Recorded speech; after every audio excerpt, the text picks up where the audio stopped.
All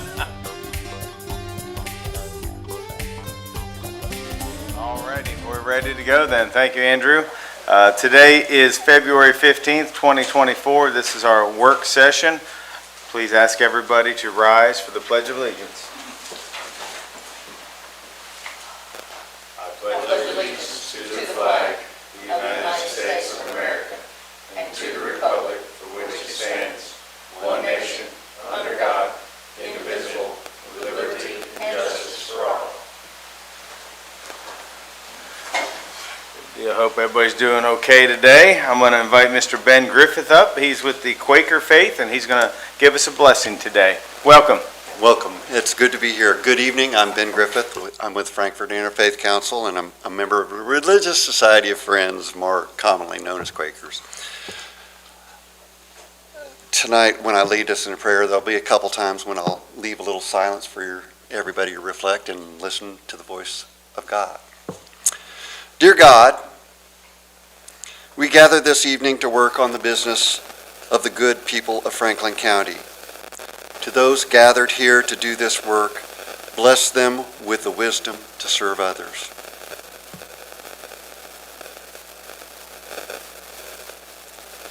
May we acknowledge thy presence here in each of us and among all of us.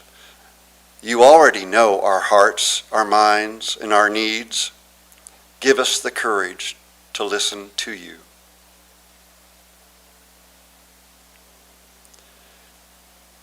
Kentucky author Wendell Berry once wrote the following prayer to the Holy Spirit. O thou, far off and here, whole and broken, who in necessity and bounty wait, whose truth is light and dark, mute though spoken. By thy wide grace, show us thy narrow gate.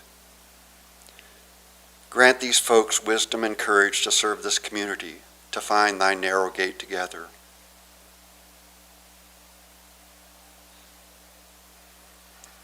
We give thanks for these good people who do this work. In thy holy presence, may we all forever abide. Amen. Thank you very much, Ben. We appreciate it. Thank you. Alrighty, we're going to jump into work session. Ask, is there any public comments? Is there anybody in the public that would like to speak? Seeing none, I'm going to invite Mr. Duke Wilburn up to give us a road department update. Duke, how you doing today? Doing great. How y'all? Good. It's a good looking shirt you got on there. Well, thank you. Last couple of weeks, our crews have been out on the roads doing a lot of tree trimming. Just cutting dead trees and low hanging limbs, that sort of thing. And they've been out Ball Knob, Hart Pike, Benson Valley Road, working in those areas. Been doing a little ditching, some culvert replacement. And we've been running a patch truck just about every day in several districts, so trying to keep up with the little potholes coming. Worked on a few bus turnarounds, trying to help the school board out some on that. And then I think they have some pictures of the progress down at the road department. They're coming along pretty good on the salt barn. Got about 2 more pours on the walls, and then be working on the slab. Hopefully, the early part of next month, the crew's coming in to erect The hoop roof. structure? Yeah. So, and they started today on the footers for the shop. Hopefully we get our first pour tomorrow on that. Started setting steel on Monday for the storage building. It's coming up really fast. Hopefully get an inspection on that Monday, and then they'll start putting the roofs and sides on it. So they're making progress now with the weather helping us out a little. All right. right, thank you, Duke. Yes, sir. Squire Tanner. I was getting ready to open it for questions. Yes, sir. Oh, you're I fine? got a question about the salt barn, the walls. There's the support beam, not beam, but concrete up one side, and they're on the inside. Yes, sir. Is that not going to be a problem for loaders? We're just gonna have to be careful. I'm not sure why they designed it that way. It seems backwards to me, but, you know, that's the way they designed it, and I'm sure there's a reason for it. There's plenty of room in there. There's no reason for us to hit one. It wouldn't be if I was driving the thing. But let us be cautious, you know. Well, I noticed that and really hadn't paid attention to any of the drawings of it being on the inside rather than the outside. Right. And it getting in those corners, you know, you're going to be very particular, or they're going to get hit. We'll There's just no leave the question. salt in there, you know what I mean? Not just, Well, you could pour something straight across there to keep Right. yourself out. yeah, take the Bobcat in there and clean it up if we need to, or there's several ways of doing it.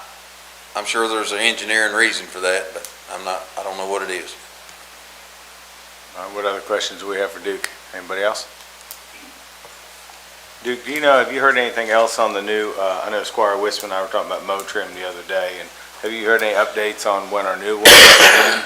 Now, the last thing I heard, was gonna be, you know, mid to late summer. So he thinks maybe it'll come in earlier.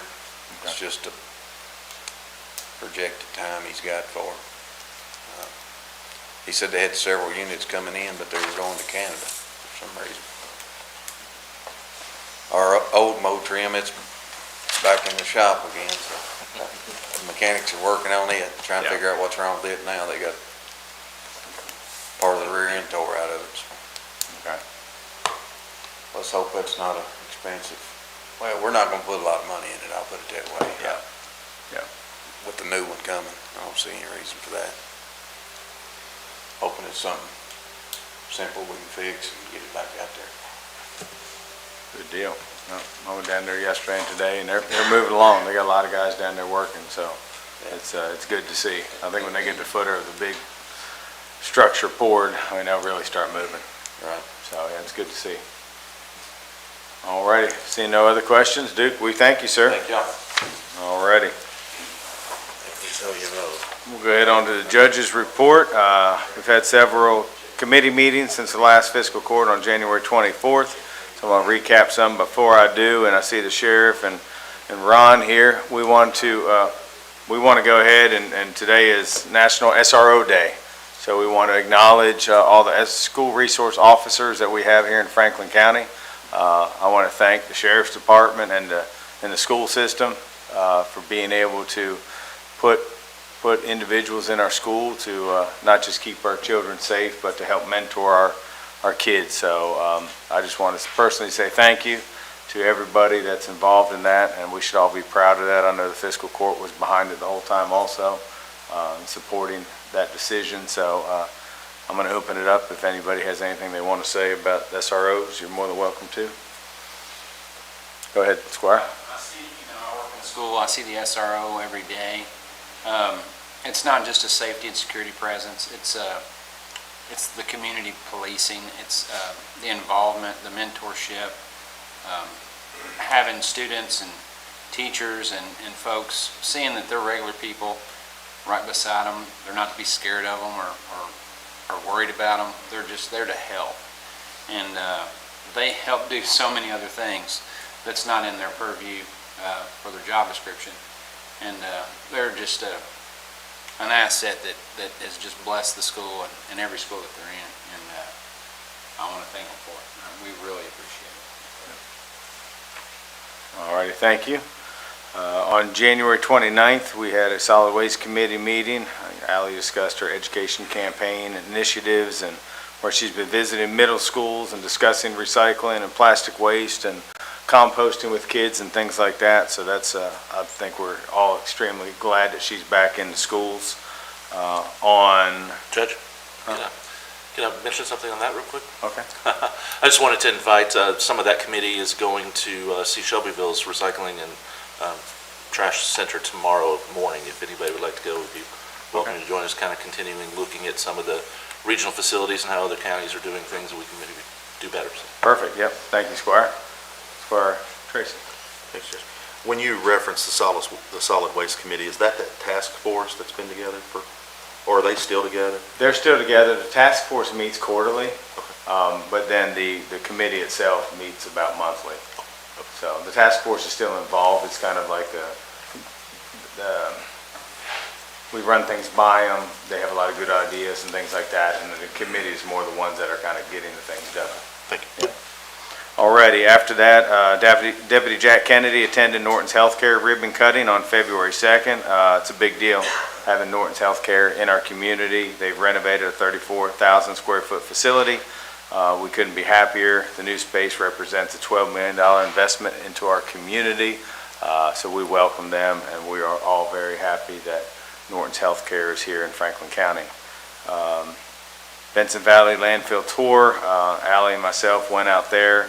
We had a judge from Trimble County who was interested in it, so we went out there, looked at their facility, that new gas facility. I think it was a $45 million investment where they're capturing the gas and actually putting it back in the pipeline and sending it to Louisville. So, and they were super helpful. They talked to Allie and said if they need help or sponsorship to get into schools about recycling, things like that, they're willing to help. So it was a very good tour. Jail Force Committee met on February 12th. We discussed a lot of maintenance issues at the jail. Ron White, our current jailer, kind of brought things up and updates that are being made at the jail, and I think we should all be proud of the direction our county jail is moving towards. On Monday, we had a Parks Committee to kind of get an update from the Hitchcock Group as long as Williams Architects.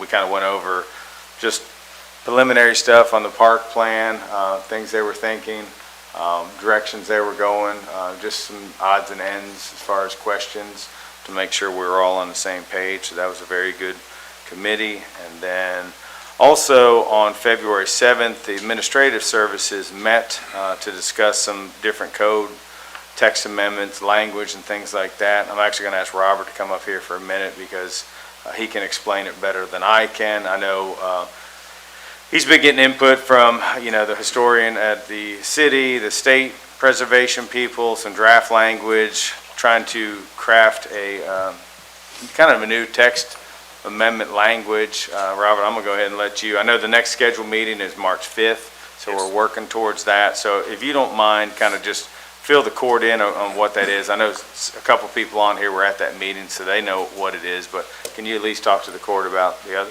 Yes, thank you, Judge. Thank you. Good evening, Court.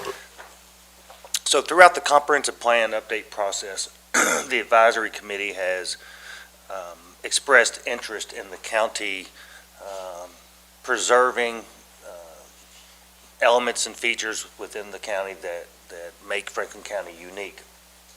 And since the county does not have a historic overlay regulation or anything, it was discussed, and I came back with draft language for what we're referring to as a heritage district overlay. And so the intent of that is to preserve the land or the structure or whatever makes it unique, whether it be for a local heritage, a state recognized issue, or even a national. So,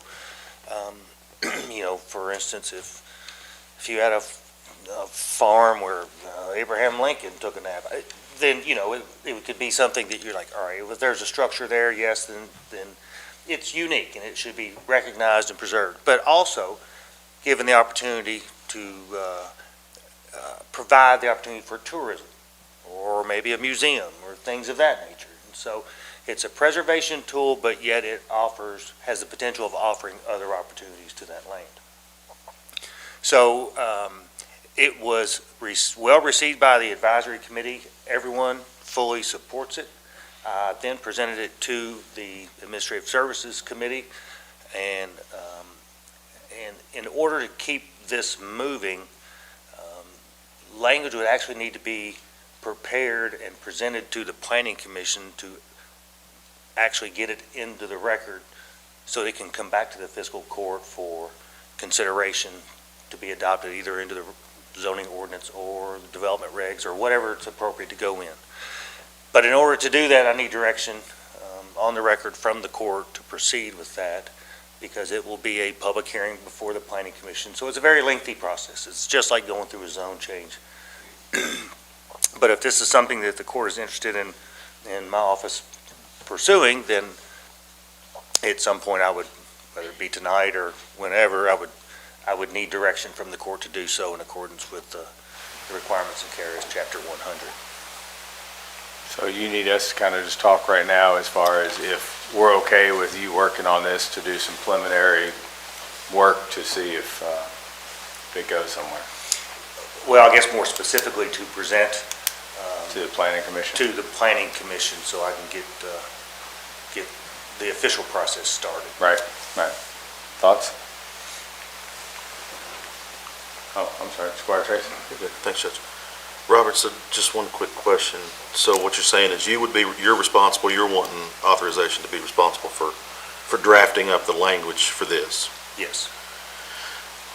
Let's say an owner of a farm comes back, would it come in front of your office to whether, yeah, that's something that I agree with or not agree with?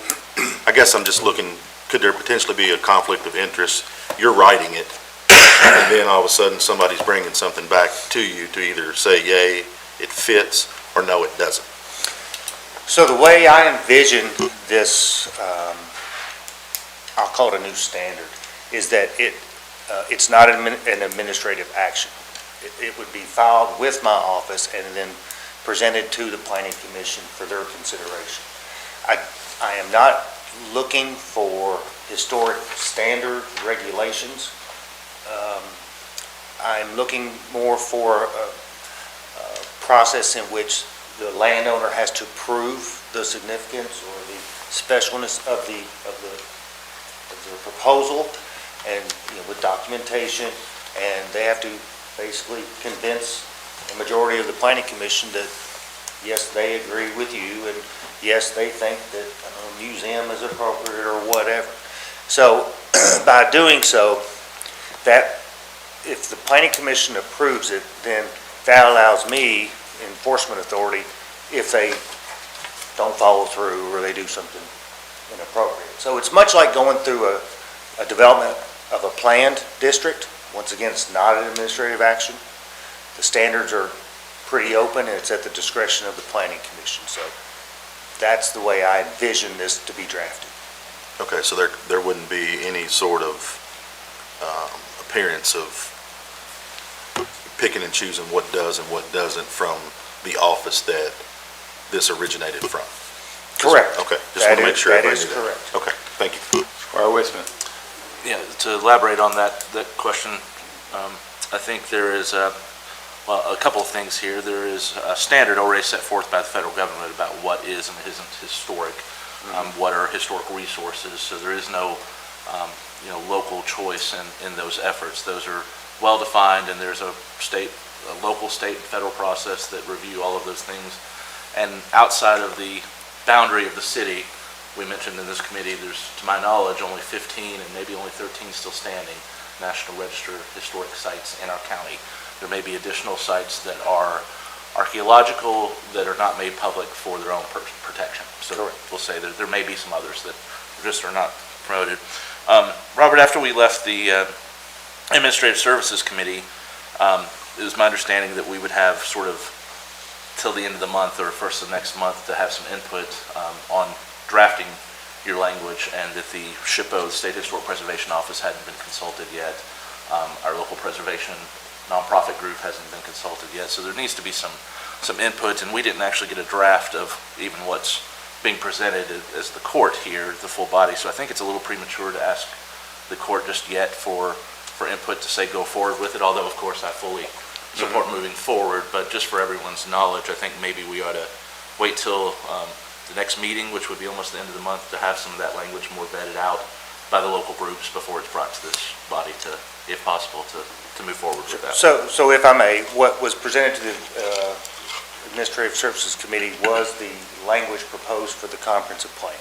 okay? The comprehensive plan is the document that is used to direct and guide regulation, okay? So its input into that comprehensive plan is the foundation that my department needs to prepare language, otherwise there's no basis for it, okay? Prior to this document that was presented to the committee, prior to it being submitted to the advisory committee for consideration, I did contact and discuss with the director of the State Historic Preservation Office here in town, Mr. Potts, and I expressed to him my desire and that of the committee, and he offered the full support of his staff in assisting me in drafting the language. So it's going to be a long process. The gears of government grind slowly, so I'm trying to get a jump start on it. Squire Tanner. I was in that meeting also, and that I appreciate the efforts, and I don't think anybody on this court, well, I'm not speaking to anybody except Richard, but the question I had then is that request would have to come from the property owner, not from somebody else. Is that correct? That is correct. So that would, I can't request it, you put Kelly Dacus's house on she had to do it. Unless she grants you limited power of attorney, Okay. which we do have the form. Yeah, all right. That does occur. Well, they might do that in some areas or something, but generally speaking, I would want to protect the owner, make sure the owner had to make the request, not somebody Yes, else, correct. not an outsider. Just like one of the squires could not rezone your property. Same. And process.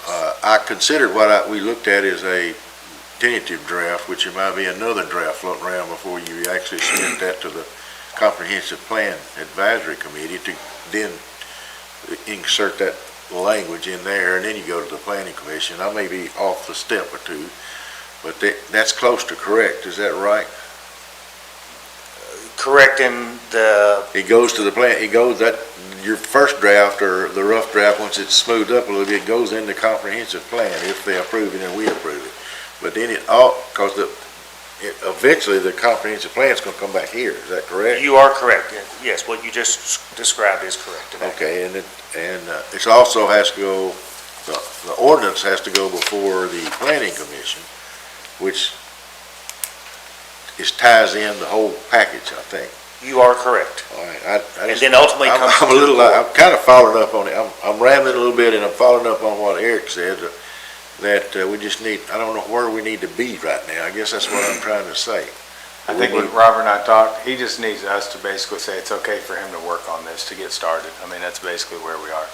And it will come back here. Well, Judge, something that was mentioned the other day in that committee meeting was that our comprehensive plan states one thing. It talks about protection of historic resources 15 times in there, and yet our planning office, doesn't have the tools in place yet to recognize those things. So we're not up to date with what our comprehensive plan states we're going to do for the past 25 years, by the way. So it's necessary to move forward to do something. Yeah. To tweak any language is premature, I believe, and what I didn't want us to get into. We don't have this on the agenda it's under judges' reports for, any public input, so I don't want to jump that line of making any tweaks or talking about the way we want things done. But there's a mandate that the office needs to go forward with it to comply with their own comprehensive plan, so I think that's a no-brainer. So we do need to have good language written up and submitted into the comp plan before we draft it at the county level for your office to oversee. So to, I guess, restate, excuse me, what you're saying is language in the comprehensive plan in order for me to work on a standard in the zoning orders. Is that what you were saying? Yes. Okay. And I did want to elaborate that I am recommending that this language in the comprehensive plan go into the land use chapter, and Squire Wisman's 100% correct. There are numerous references to historic preservation and all this kind of stuff. The county has no authority to regulate any historic properties, okay? And that's a shame. And this court's dealt with that issue before. And so this is an opportunity to provide that, but, you know, with a lighter touch, using it as a tourist attraction and economic development type strategy, something that you can enhance it as opposed to what happens if At you least have force us nothing. to consider it. Exactly. Right. Exactly. Squire Sebastian. Thank you, Judge. I think for the members who are not on that committee of the court to understand, when the members of the committee came to the meeting, it is the first time that any of the language was seen by anyone, so we didn't thoroughly have the opportunity to sit there and review as well as vet. You know, there were some surface questions asked, so I'm not sure if the will of the body is for it to be reviewed a little more and some input provided back to, you know, staff, or if it's just to let staff, you know, go forth and then come back to the body. So I seems to me So- that's kind of the tipping point of it, but So I may be wrong. Robert, could we schedule another admin code meeting and then you bring your rough draft to that meeting prior to turning it into the committee? Are you referring to the rough draft of the standard?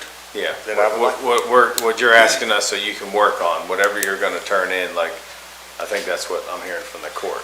Well, I have not even begun that process. Right. Because I didn't know if the court was interested in even pursuing it. That's So why, let's assume that they're like, okay, you all can pursue it. Can we see a rough draft before it leaves this office? Am I hearing you all, is that about what we're asking? What I feel like we're being asked is to make a request to the planning commission to create something on, we've done that in this body before. There are avenues the planning commission then has to its benefit, including another body of the city that's dedicated to historic preservation, including a very well talented historic preservation officer at the city of Frankfurt, and other resources that can flesh a lot of that out amongst members of the community as well, that I think is the appropriate process. We just state here and now whether we want to move forward with that process.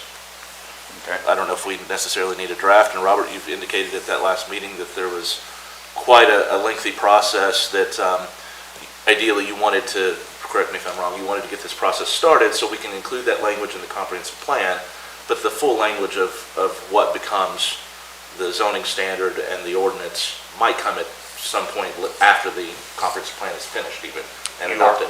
yes, sir, you are correct. Thank So you. we've got a lot of time before we get into nitty-gritty of language. That is true. And I would just like to add, quoting from former county attorney, the comprehensive plan is a guide, not a straitjacket. Straitjacket comes in the form of an ordinance, and so, it's one win to get this language into the comprehensive plan. Okay?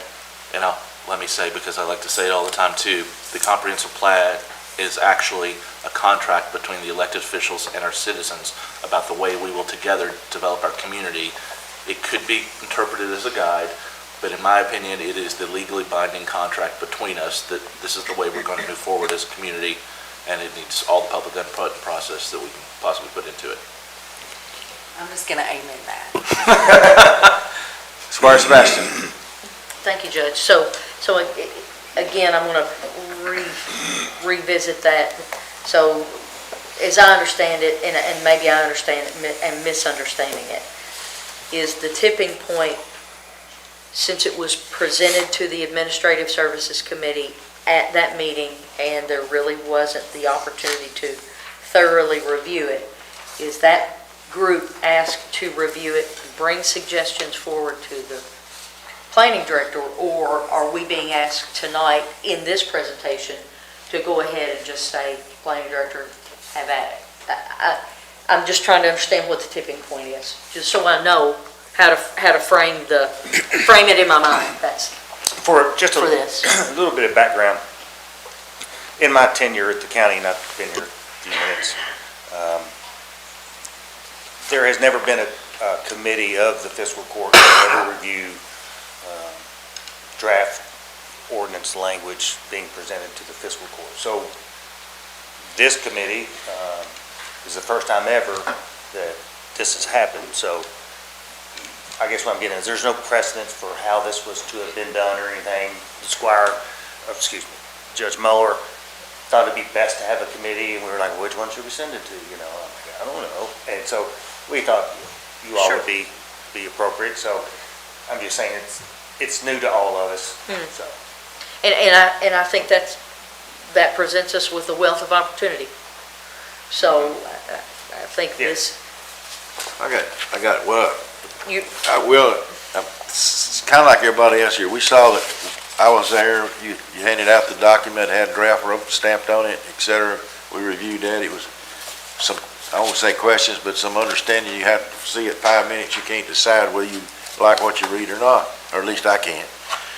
But I was under the assumption that you might come back with another draft that was like draft number 2, that might be more inclusive or more explanatory, so to speak, before we decided on that, even though I think everybody here is thinking the same lines. I mean, it's a great opportunity if we get all the bugs worked out. Maybe the bugs shouldn't be worked out until you get to the planning commission. I don't know the answer to that.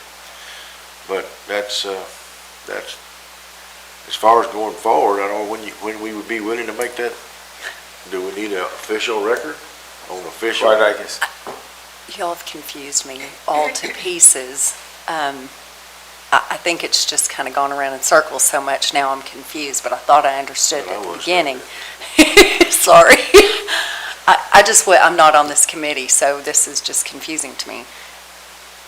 You aren't asking tonight for us to really approve anything. Correct. Except just to allow you to get started, so that you will have something for the comprehensive plan. well, actually, it would be, what I'm requesting is authority from the court for me to pursue language to an ordinance. Just to pursue the language. Yes, to be presented to the planning commission and then forwarded to the fiscal court, and that's required by statute. Perfect. So, I'm great with but that. the language that has been drafted, that was submitted to the committee, has been overwhelmingly accepted by the advisory committee.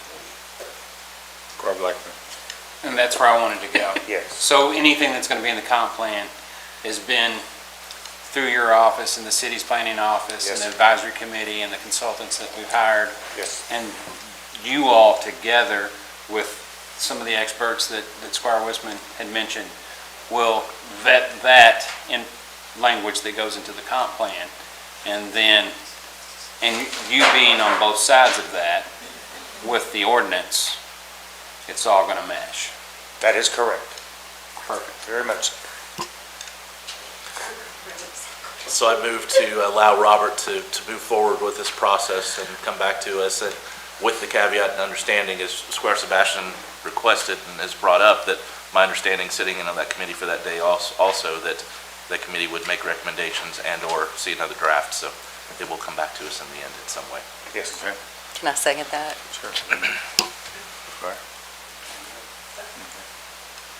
Oh, I'm good, yeah. I think it's a good idea if you work it, we can get the bugs out of it. Okay. Thank you all very much. I appreciate the opportunity. Thank you, Robert. Thank you. Alrighty.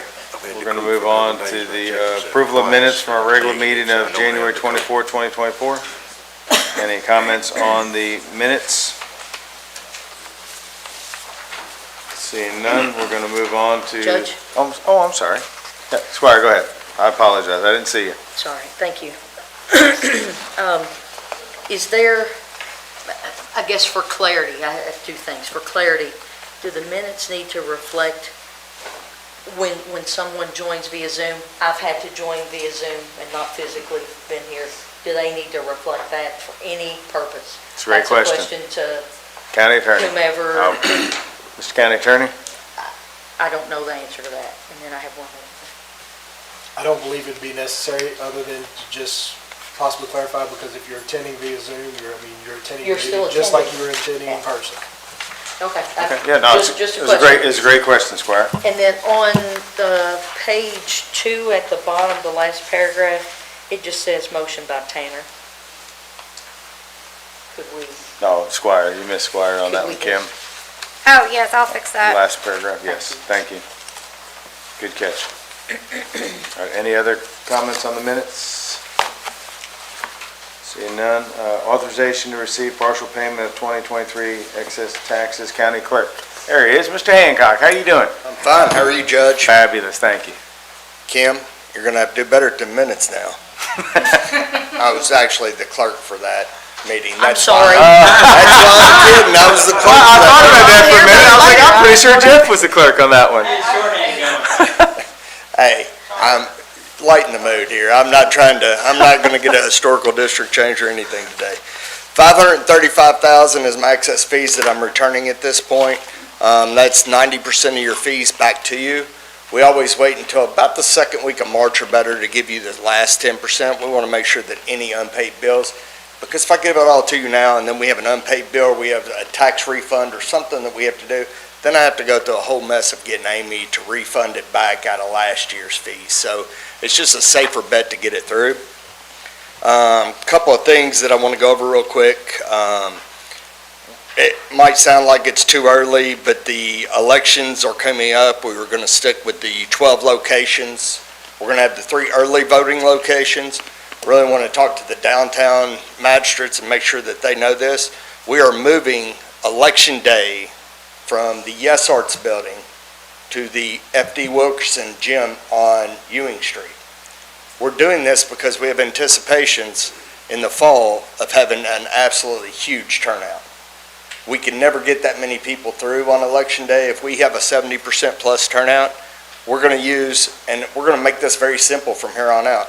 On Election Day, we're going to have 3 huge centers that have 20 accesses at every one of them, and it's going to be Franklin County, Western Hills, Frankfort High.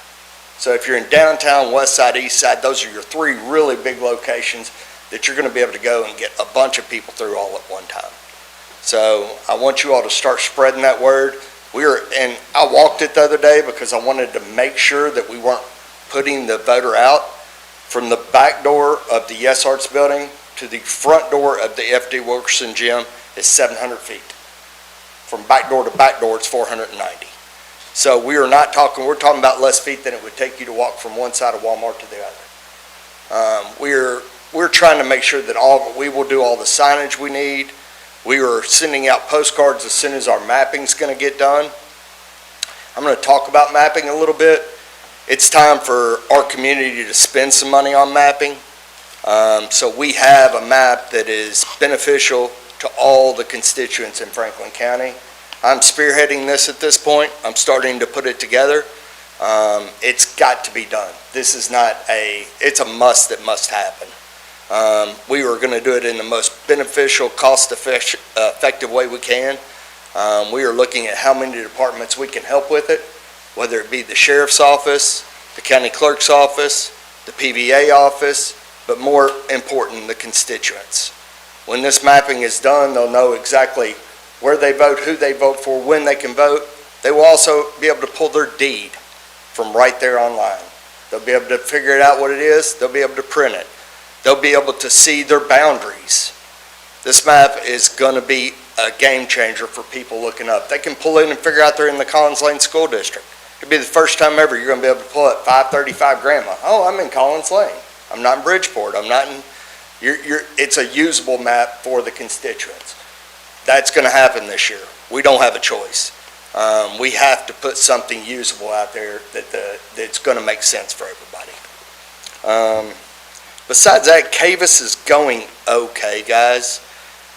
I'm going to tell you, I'm working my people to death. They're working every other Saturday right now, trying to keep up and catch up.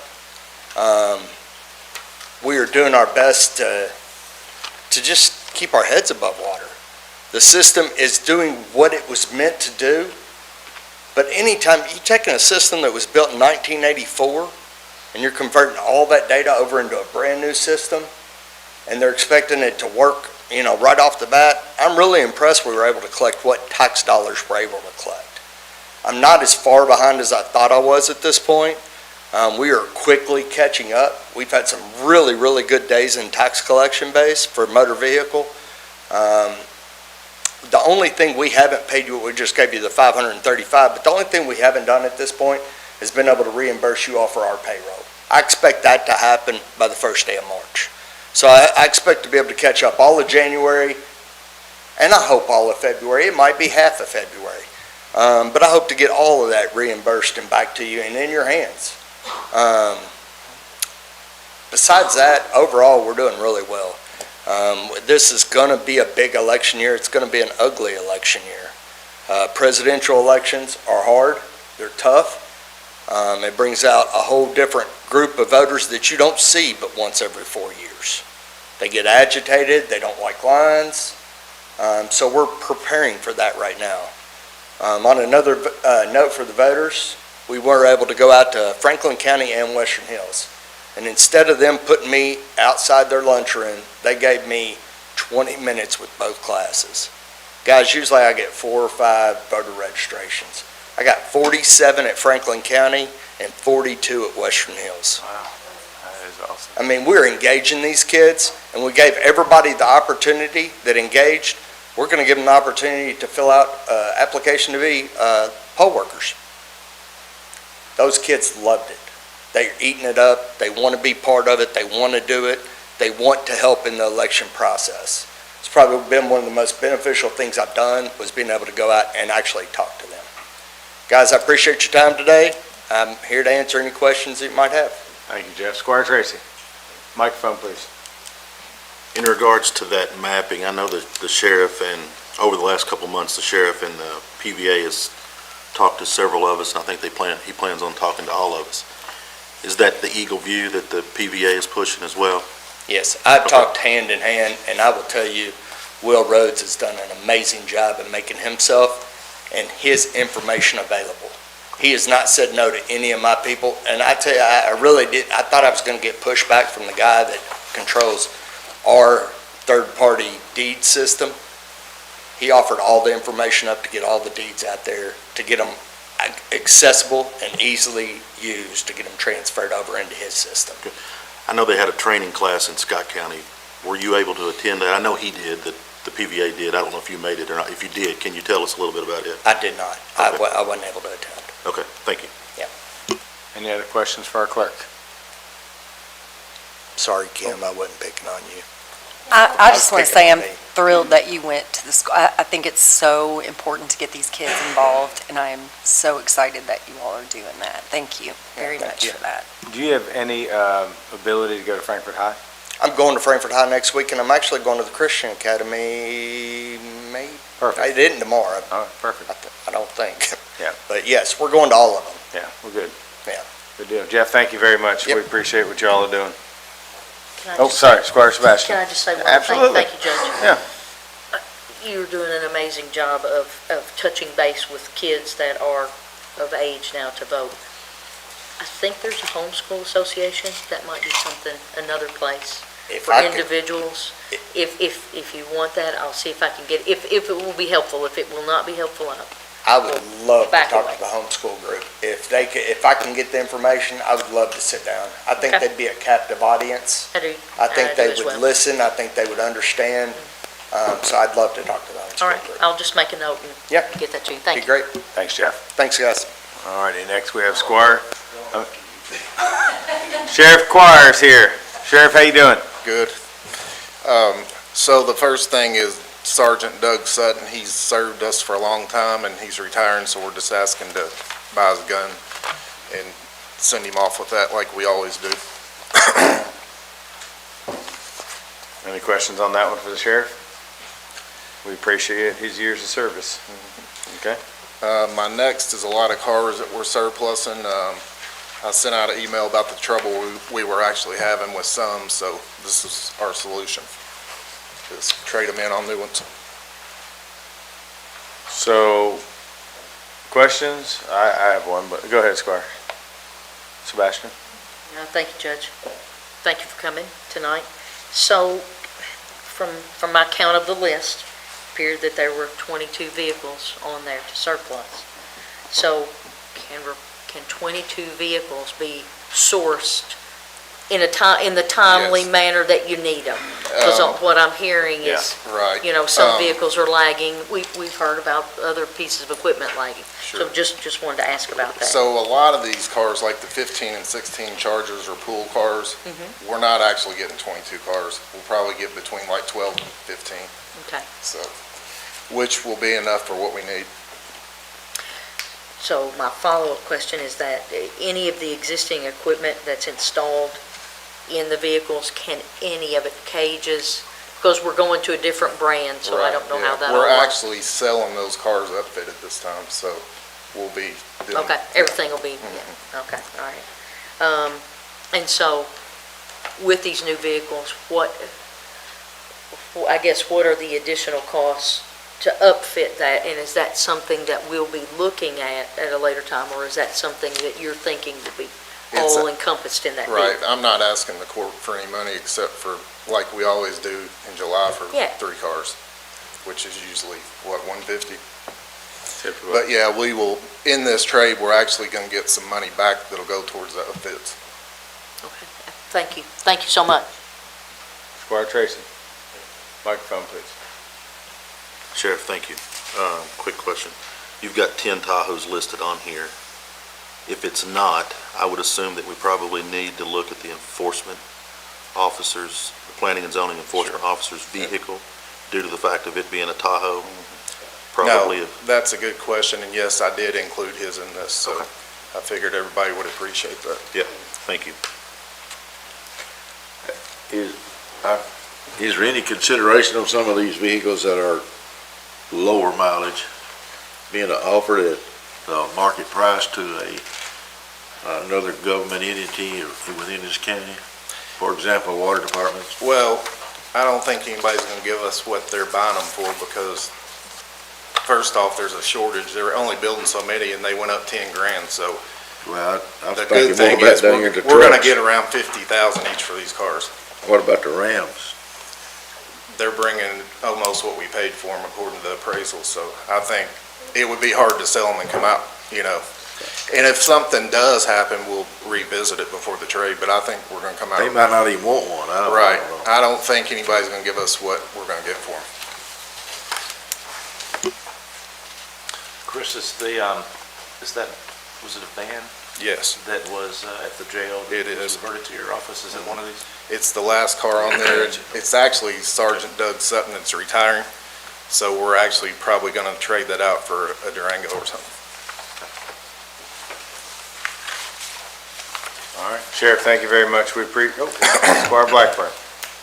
Sheriff, I had a lot of questions, and every single one was asked by somebody else, and you've just had a track record of taking care of your fleet and planning ahead, and it's been a real relief on the court to have you being so proactive, and I appreciate it personally, and I think the court does as well. Yeah, I think it's a good tool when, we can buy cars cheaper than most people, and then if you look at these 21 Tahoes, we've had them almost 4 years. Both of those are out of warranty, the top two, so if you drop an engine or transmission, that's a lot of money. And, we can actually get a car and half the upfit by selling them, so I think it's a no-brainer. Sheriff, thank you. We All right, appreciate thank everything you and your team are doing. All righty, next, I believe Tammy is coming up to talk to us about a grant for the jail. How are you doing? Doing well, thank you. Good, thanks for being with us. This is a resolution to apply for a salary grant through the Kentucky Department for Library and Archives Local Records Grant Program for the Franklin County Regional Jail. If awarded, this would fund a seasonal employee at $17 an hour for 36 weeks and would digitize approximately 5,500 files. Once digitized, jail staff would upload those files into their jail tracker software. Squire Sebastian. Thank you, Judge. I just wanted to check and see is Franklin County applying for the maximum award allowable, I'm assuming? Or is there only one amount that we can apply for? There's not really an amount. You can apply up to 50 weeks $15 an hour minimum is the only standard that's in the guidelines. And in speaking with HR, we would have to hire a seasonal employee, so it would be no more than 9 months. So in the estimation that, in speaking with the jail staff on how many files they thought, files we could scan in a day, we came up with this number, so. Using they that would- as your formula. Yeah. So we're not going to seek out a company who has experience in digitizing, I guess, to reduce the learning curve of how that works. Well, We're going it- to go out for it. I'm sorry. No, you please go ahead. Sorry. Just asking a question. Well, we're not going to preserve the records. We're scanning them in, we're going to put them on a jump drive or a hard drive, and then it will go back to the jail so that they can upload that into the jail tracker software. So I'm not really sure that there's like an expertise. I don't see that there's an expertise level needed. There's not. I did it when I was 22. It's real simple, I promise. There's not any real expertise to it.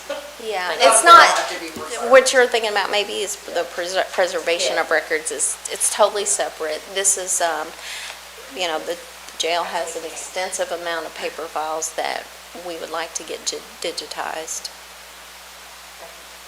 Any other questions for Tammy on this item?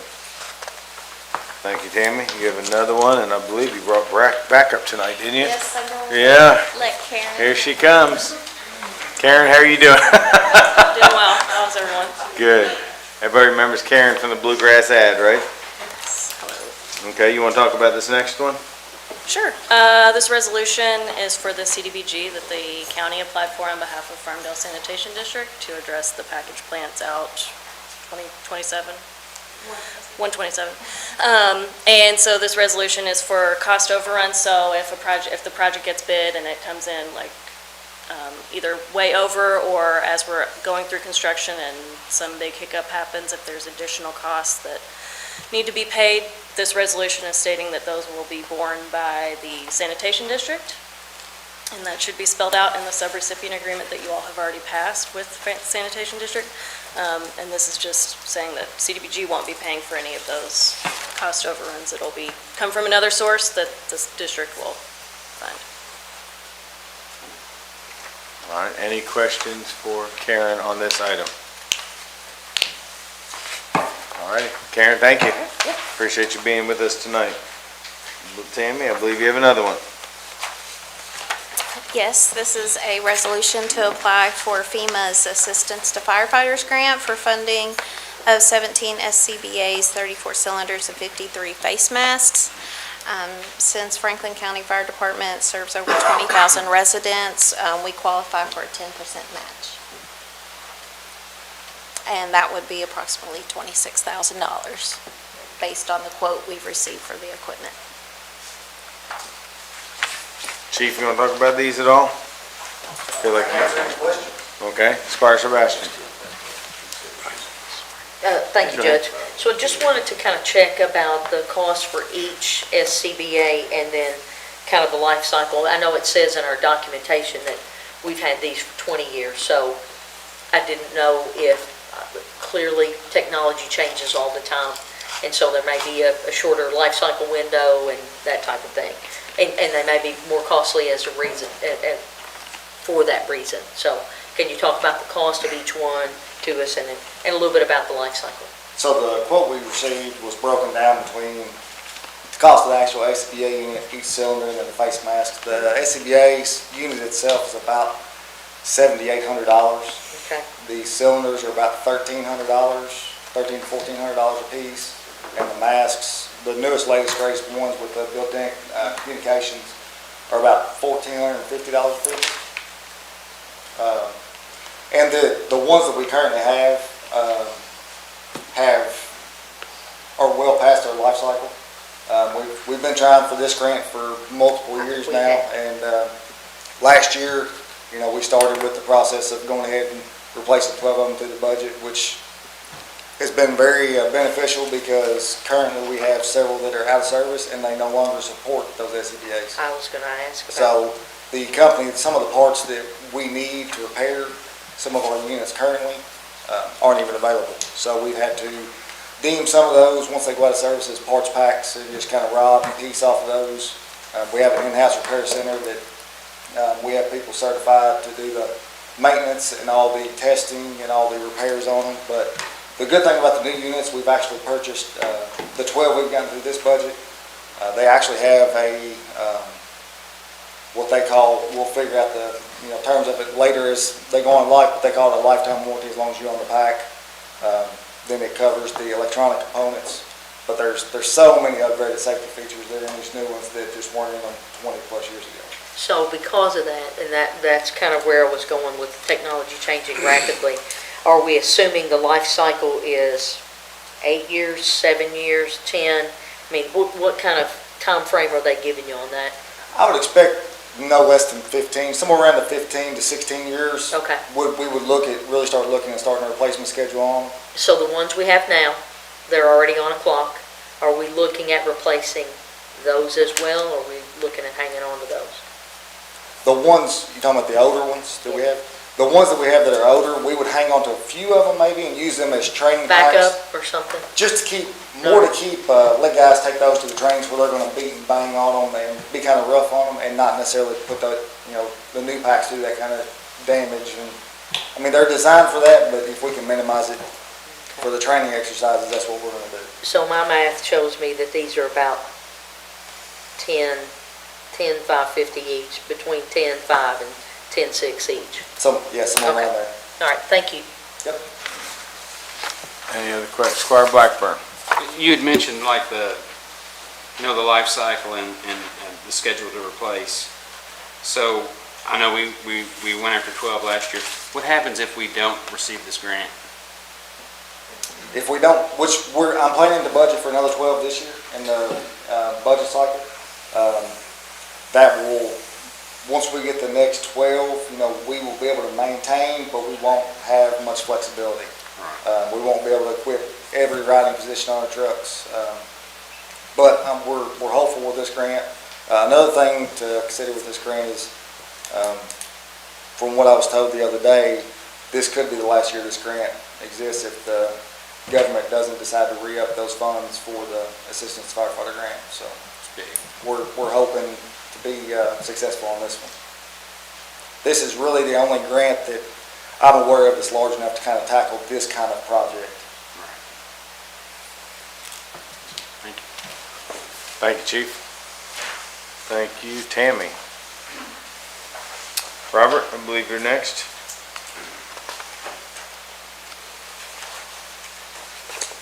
Thank you. So this next item is to award a bid for the construction of a building at the animal compost facility.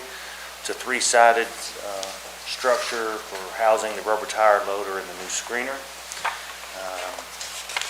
This project was advertised, and at the bid opening there was only one submittal.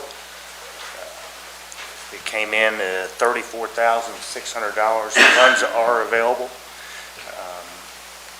And staff recommends award to WCM General Contracting and Construction Incorporated here in Franklin County. Any questions?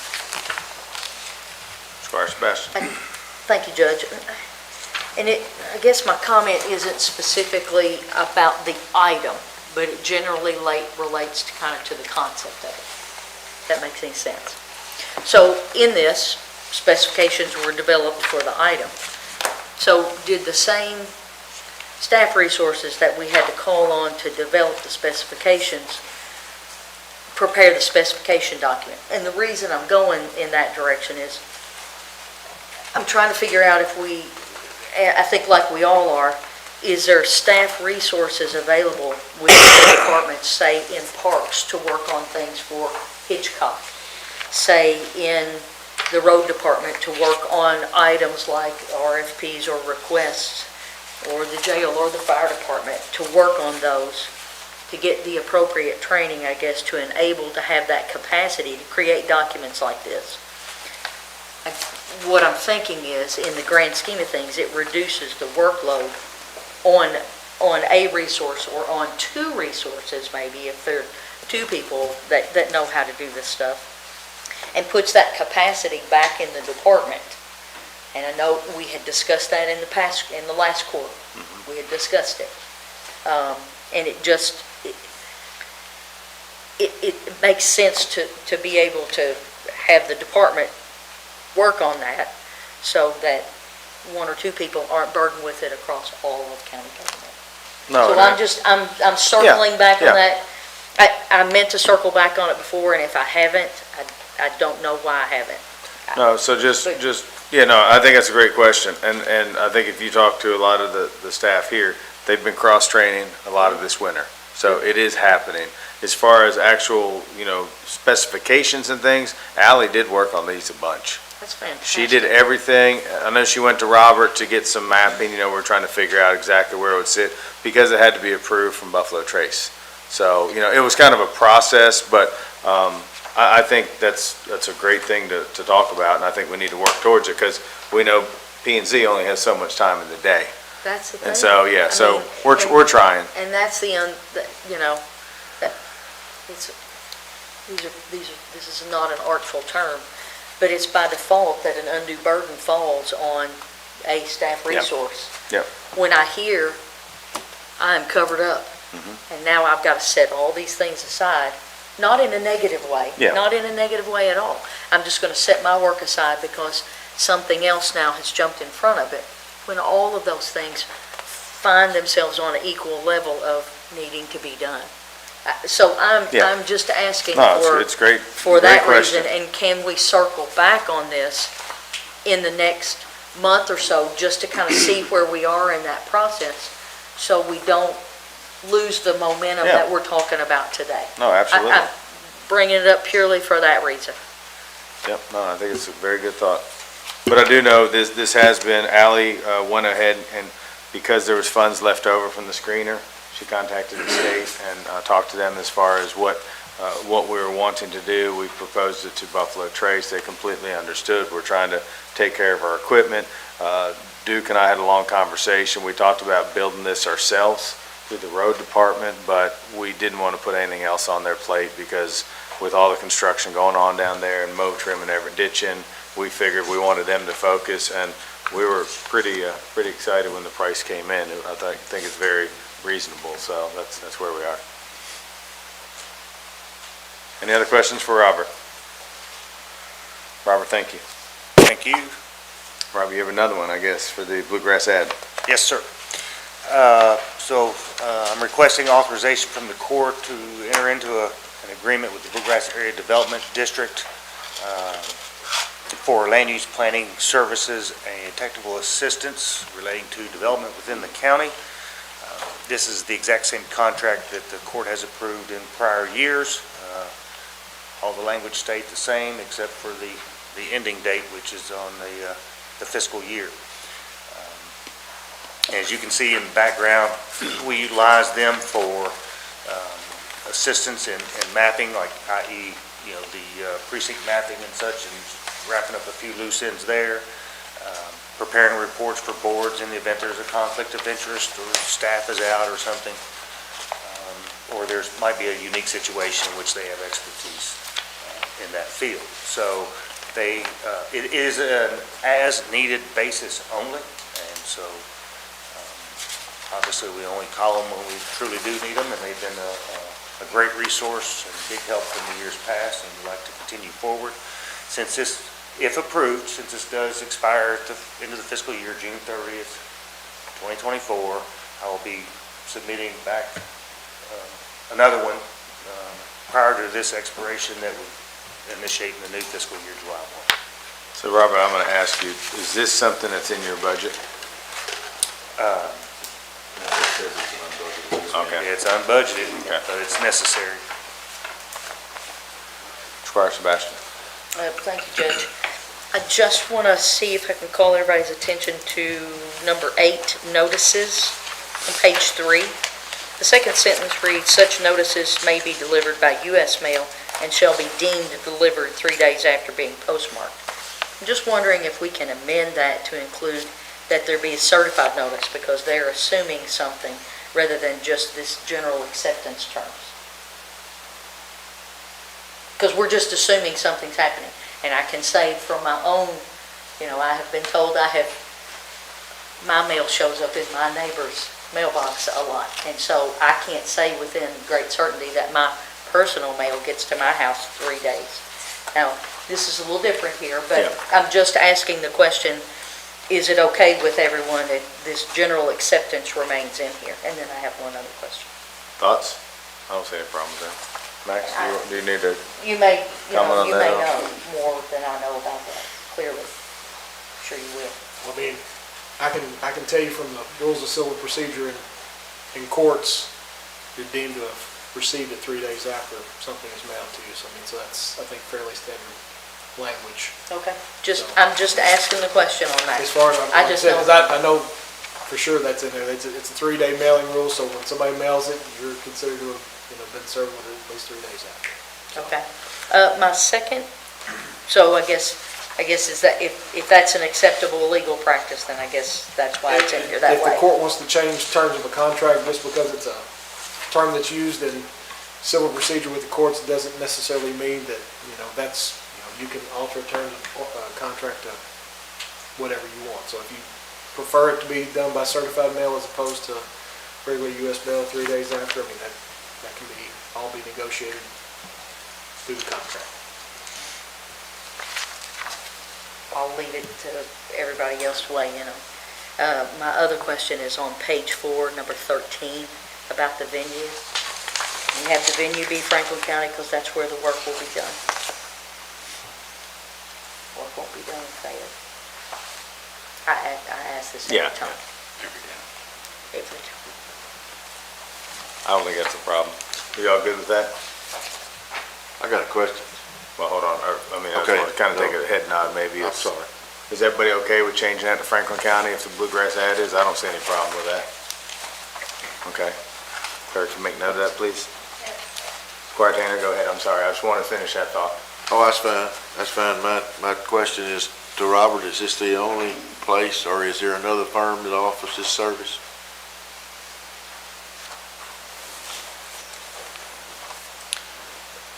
Not that I'm aware of it, not off the top of my head, not unless we entered into an interlocal jurisdictional agreement with another planning unit. Just a question, if this is being around Bluegrass ad, and I think the judge is on their board also. Is there any possibility, since they're one of a kind, negotiating anything with them?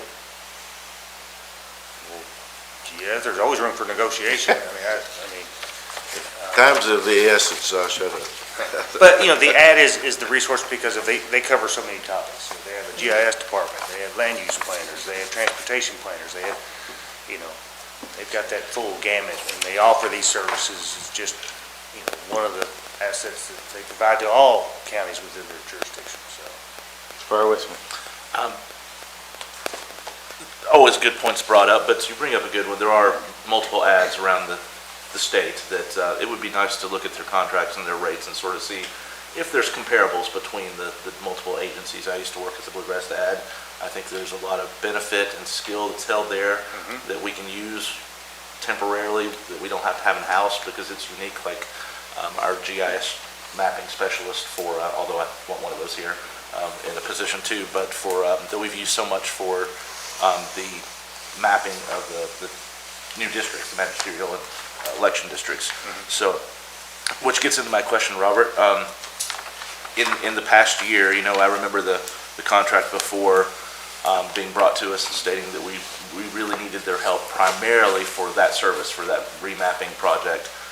Can you speak to how much we've used other services of theirs external, other than we have seen them here a few times for planning issues? But I'm kind of wondering the financial amount we've spent on that resource in the past and time with it. And maybe that's something we can get after, because I'm fine moving it forward for another 6-month contract effectively, but. So I don't have the numbers on the expenditures in prior years for this service. We're happy to get that for you. In terms of services, they provide in addition to the reapportionment, there was a time period in which I had an open or a vacant land use planner position, and at the same time, I had a land use planner, the planning supervisor was on vacation in Europe for 3 weeks. And so the ad, sent up staff, their staff on a part-time basis to assist me processing applications. Also, if there's a conflict of interest between the planning department and an applicant, then the Boogers ad takes those cases on and takes it all the way through, so that staff is hands-off on that all the way through the process. So those are two of the major times that we call it. I'd really like. And I would also say grants, they still are handling Oh, basically our yes. federal grants. So Tammy and especially Karen work almost daily together on Yeah. federal grants. So I just wanted to interject there because I know it's a big one. Especially with the these, Farmdale Sanitation District. yeah. especially with these contract renewals and not being a budgeted item, it would be nice to know sort of what our precedent was in the past going forward, right? And I would like to see those as standard operating procedure as part of these renewals in the future if we could, because I think the ad specifically, we're going to keep a contract with them indefinitely because of those resources, but I'd like to chart where we're going, what we're spending. Thanks. Squire Blackburn. And I was in the same vein, Squire, to have a line item, maybe a placeholder. So it's not something that we're gonna use every year and not know an amount. We can just maybe have a placeholder there that's may not cover it all, maybe too much, but just so we can budget for it. The Finance Committee, maybe make a note of that. Yeah. I'm writing her down right now. I know you are. Excellent idea, thank you. Go ahead, Squire. Why would this be an expenditure for the budget of the planning commission?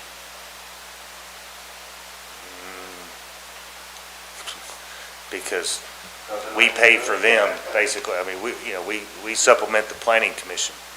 Well, I know your money there, so it's the city. Is that correct? That is correct. So if making a share of this bill. That's the current conversation we've been having, so it's noted. I'm- Right, I'm Squire? looking- I'm Squire, looking- do you remember that? Oh, I ask it every year. Looking forward to a real answer one day. Squire Blackburn. So if an application's in the county staff prepares the report. If the application's in the city staff prepares the report for the planning commission. Correct.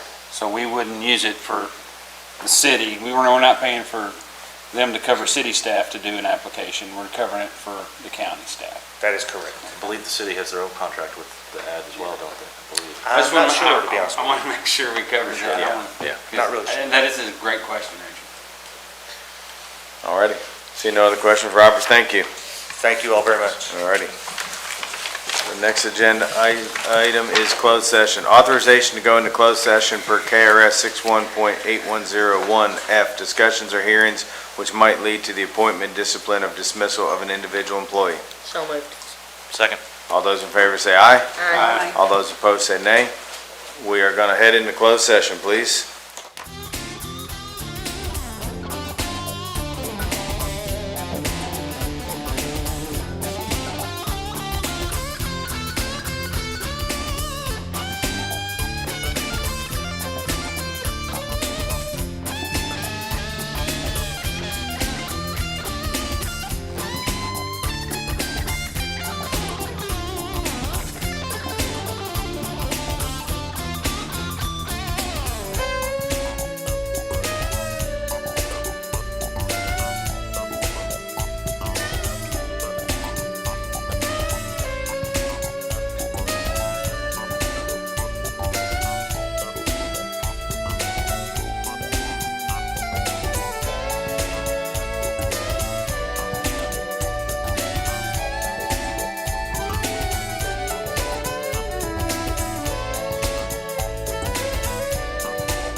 Andrew, are we back on? All right, we are now in open session, and we would like to have Amy, our treasurer, talk about budget transfers. Good evening, Amy. Good evening. So this budget transfer was requested from the road department. They had 2 line items that were running short, and so they recommended you making a move from the other line item.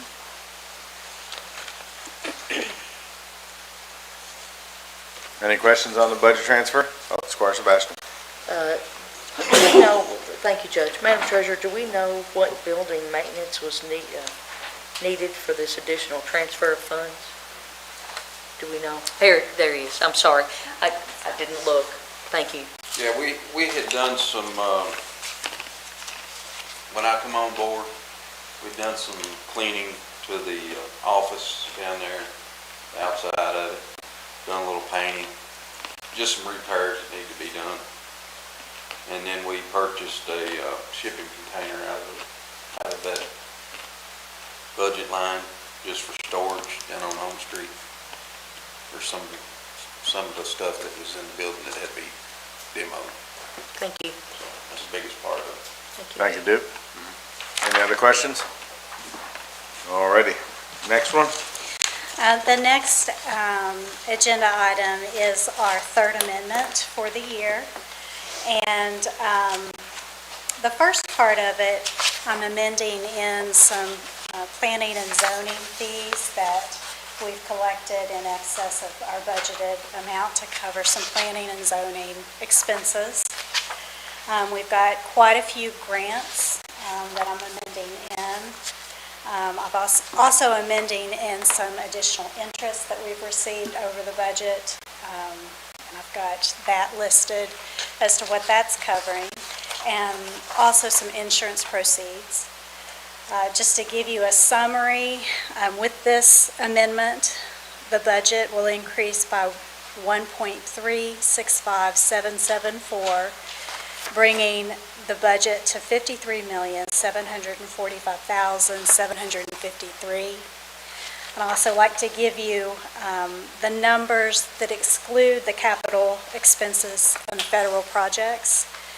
So excluding those, this amendment will increase the budget by $296,782, making the budget $32,664,387. And this is the first reading.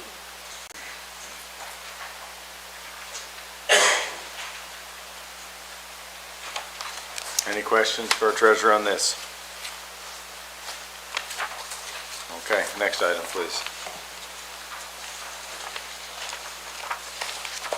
So you should have the long page. Do they have a long page, Kim? Yay! And this is the summary of receipts, expenses for all the funds for the 7 months ending January 31st.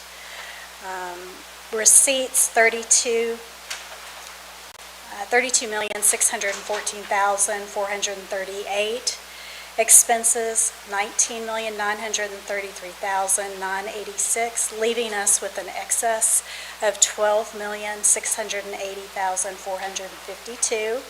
If you add in our fund balance as of June 30th, that brings us to $33.9 million. Just remember that does include the $10 million bond. And in your packet, you also have the revenue and expenses as of February 9th. All righty, questions for Amy on this? Squire Sebastian. Thank you, Judge. Madam Treasurer, a quick question in regard to page 2 on the expenses, 015070323, which is engineering services. At this point, we're already over budget. Do we know, and our planning director's here, and maybe between the two of you all might know, are there, I guess, additional anticipated expenses for the remaining 4 months that's going to drive that up even larger than it, at this point? So I can answer the first part of that. If you go back to the budget amendment, it will show, okay, engineering, it's the second part under the general fund. So these are additional, really unbudgeted expenses that have driven this number. And so I am amending in revenues to take care of this. We had the Duckers Boundary Survey for $15,000, the Hoover Boulevard Signal Warrant Analysis for $7,000, Forks of Elkhorn Sewer for $1,780. Robert, do you want to speak to if we might have some possible expenses moving forward? Yes, so we are wrapping up Phase 1 survey at Lakeview Park for that master plan project. I'm waiting on that invoice. Of course, we'll have ongoing county engineering services, and then there are some additional engineering services being provided related to several of the grants that we're working on, such as Safe Streets for All and the Slickway Branch Drainage Project, and then potentially the watershed study that we'll be entering into hopefully shortly.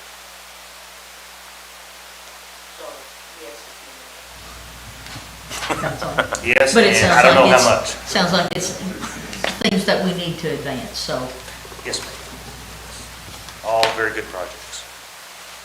Thank you, Robert. Thank you. Any other questions for Amy? Go ahead, Squire. Page 9, expenses for 17-5120-445. We've got in excess of 26,000 encumbered, and we're already almost 100% over our budget. Do we have any idea about the encumbrance Chief's right there. thing? I think Chief wants to speak on it. Yes, please. Yeah. I'm sorry, I'm gonna sit back like this. I didn't know he was still here either. He just stepped up. So that's tied to the grant that we received from the MDTs. So we expended it out of that line, and then we will recoup those funds once that grant is finalized. We've already received the MDTs, we're just waiting on the documentations. Once they come in, we'll be able to finalize all that. And that's also part of this budget amendment too, on page 2. You see a pattern, right? Kept me asking for a reason. All right. Page 12, 97-8001-332, professional services. We've got 324K encumbered.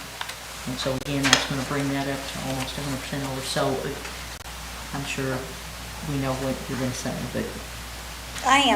We'll probably need to do, I put the entire bond in the, well, not the entire, but most of it in the county road garage, the 750. So I will be moving, I'll do a budget transfer into that account. Any other questions for Amy? Amy, thank you very much. Next is payment of claims. Anybody have any questions for Kim on payment of claims? Squire Sebastian. Thank you, Judge. Page 3, 015140300303. I'm just wondering why we're receiving 6 months worth of billing. So it appears kind of delayed, and I'm hoping that, but because that's pretty substantial, it's 319,000, it's somewhat. So the quarter ending September 30th, 23 was in question. The city sent us that invoice, and when I reviewed it, I just had some questions about it. So we sent it back to the city, and we've had some meetings with the city. They've worked on that and found their errors and resubmitted that along with the 12/31/23. So thank you for artfully explaining that. Can you tell us if we feel like now that receiving this, we don't need to resubmit for any questions? Because I know there were questions at the time that came up. So we feel confident Yes. in this, I do. financially confident, I guess is the I do. They gave me, description of what that initial invoice, what was wrong with that, and the corrections that they made, and I am comfortable with that.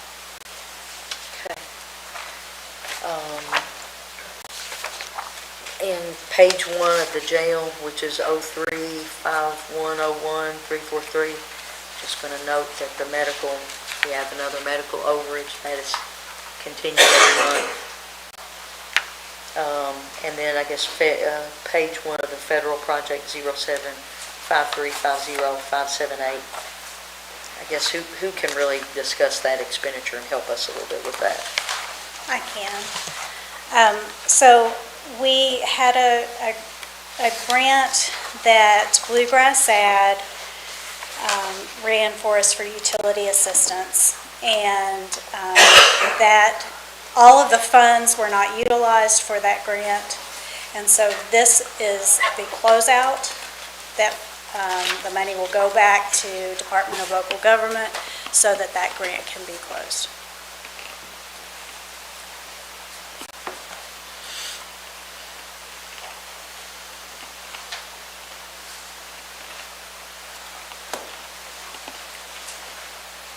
Scott Blackburn. I've got a question. Down at the road department, I believe it's road, eye wash station service inspection, is that like a portable one, or is that like a? Yeah, it's in the shop on the wall. So it's attached, it's plumbed in and everything? It's mounted to the wall. No, it's got a prison hole. Oh, okay. That actually holds Okay. On our new road building, do we have a dedicated one, like a built-in one? Eye wash station, or is it gonna be one of those reservoirs? I'll have to look into that, I'm not sure on. Because, I mean, at our school, we've got them in our shops, and they're basically maintenance-free. And, replacing caps and keeping it clean and flushing it, turn it on, let it run 10 minutes, do it twice a week.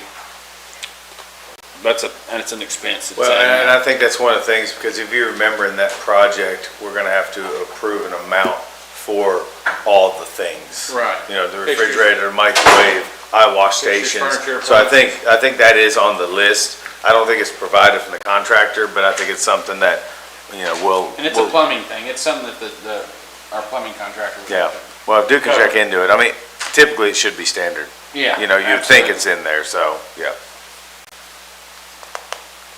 Duke's making a note, I can see it right now. All right, any other question on payment of claims? All righty, seeing none, our last agenda item is authorization to approve the board appointment to Peaksville Water District.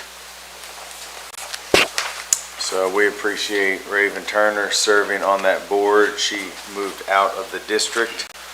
We're very fortunate enough to get Mary Beth Robinson. I think she's going to be a great addition to that board. Is there any questions? Squire? Yeah. No, I would just like to thank Raven for all of her hard work on the board and Ms. Robinson for stepping up and wanting to serve. Yep, thank you. All righty, other business. Do we have any other business tonight? Quite a few items, Judge, if I can. Okay. I don't know if anyone wants to go first, but. Go ahead. We've had some discussions about the jail and some clarifications about employees, so I'd like to offer some language that I'd like to request the county attorney to draft into an order to bring back before us on our next agenda on February 28th for us to vote on. An order generally just takes one vote to go into effect, right? So we'd like it to state to the effect that all Franklin County agencies and employees are subject to the county administrative code as defined by Kentucky statute, and I'll provide this to Max. I just want to kind of read for you all to kind of get where my headspace is, and then we can tweak and things, and before that, and we'll have another jail task force, hopefully right about that time. So by Kentucky statute, and additional policies and procedures that are defined by the departments of the Franklin County government as approved by Franklin County Fiscal Court, and that's sort of the one item. The next we may have a little different language in this that Mr. Tanner has provided as well, that all employees of the Franklin County Fiscal Court, their compensation, performance raises, and promotions are subject to the review and approval of the Franklin County Fiscal Court and shall be approved by the court prior to taking into effect as allowed by KRS. A third is that raises for any employee of the Franklin County Fiscal Court that are within the defined position range shall be at the recommendation of the elected official, department head, or the Franklin County Human Resource Director and County Judge Executive. And then finally, just to state that all employees of the Franklin County Fiscal Court, including those at the regional jail, shall be under the administration of the Franklin County Judge Executive and or the Franklin County Human Resource Director, again, as applicable under KRS law. So we're wanting to try to define some of the vagueness that's been going here, and I'm cognizant that at the moment we have tasked our sheriff's office with running some of this, but in future I just want to be very clear about countywide about how this process happens, and so we don't have any surprises that we've just had recently. So I'll provide these again to Max and just ask you to draft, and if anyone has any about what Squire input. Richmond said, just thoughts on, go ahead, Squire, Tracy. I guess just to be clear, this would exclude your 2 fee officers, correct? This would not include the clerk? Yeah, I was trying to state that as any employee of the fiscal court directly, right? It comes under purview of fiscal court, and they don't. Okay. Yep. So the other thing that I'm sure our county attorney's gonna research it, but I'm not sure that we need to talk about the administrative code in there, because this order is gonna be kind of dealing with strictly the salaries and positions, and that's it, really. Okay. But that's what we got the county attorney for. Mr. County Attorney, You have to be careful what you run for, you might get it. I'll take a look at the language and see if we can get something drafted that I can get you all to look at.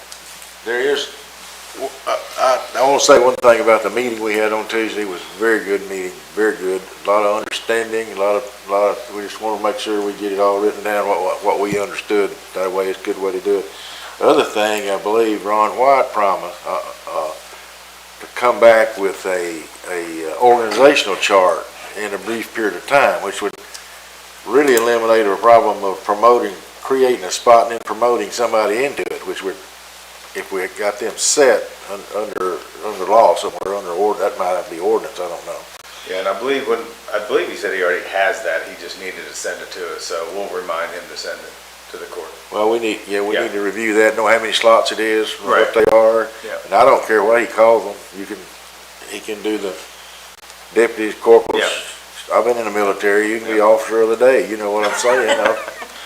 I've done about it all. I'm an old guy and I've tracked a lot of stuff. But on that note, I just want to make sure people realize how appreciative we are, Sheriff Choir and Ron White. Oh, there's no for taking question. the jail over and the job they're doing there, and I mean, we can't say enough good things about it.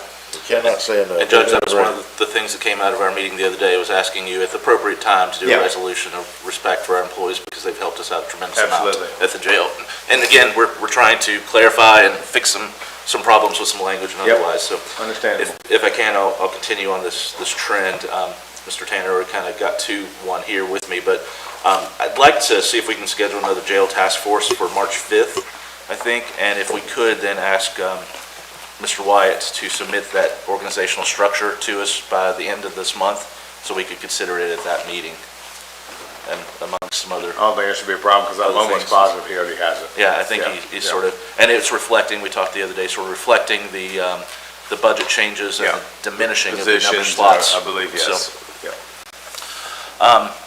sort of out of the meeting the other day, we had some more discussion about the jail and some of the operations, and particularly around the water.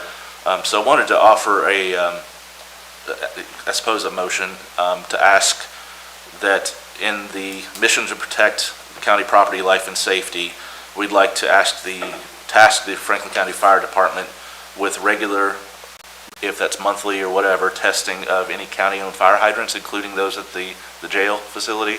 As far as just flushing them? Testing, flushing. I thought they were going to handle that in-house. I thought the maintenance director said he was comfortable doing that.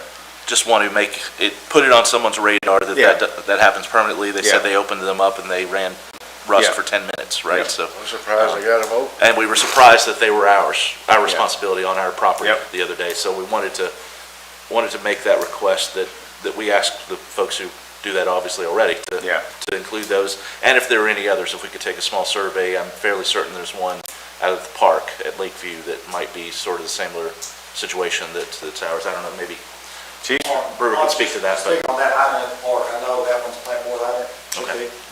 Plant board maintains and operates on their own hydrants. Well, you can, this came up in that meeting Tuesday. Those two hydrants at that, I think it's two, is that At the correct? jail, huh? At the jail, two, they're on our side of the meter.